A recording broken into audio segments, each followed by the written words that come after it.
আসসালামু আলাইকুম। আমি একটা নতুন রেসিপি নিয়ে আপনাদের সামনে হাজির হইলাম। আপুরা ভাইয়েরা দেখুন, আমি প্রথমে নিয়ে নিছি কতটুক দুধ, তারপরে দিয়ে দিলাম গরম পানি, তারপরে আমি ভালোভাবে মিক্সার করে নিলাম, তারপরে দেব ডিম আর চিনি আলাদাভাবে ফিটে, তারপরে আমি ওই আটাতে দিয়ে দেব, আটাতে দিয়ে নিলাম, নিয়ে আমি আবার এখন ভালোভাবে মেখে নেব। দেখেন আমি কিভাবে ফেটেছি। ভালোভাবে মিক্সার না করলে পুডিংটা সুন্দর হবে না। দেখেন আমি বসিয়ে দিলাম চিনির কেরামিক, চিনিটা মিক্সার করে নিলাম। নেওয়ার পরে আমি একটা পাত্রে গরম পানি বসিয়ে আমি পুডিংটা বসিয়ে দিলাম।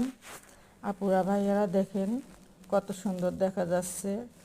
আপনারাও সহজভাবে এটা করিয়ে নেবেন, নিয়ে বাড়িতে ছেলে মেয়েদেরকে খাওয়াবেন, অনেক ভালো হয়।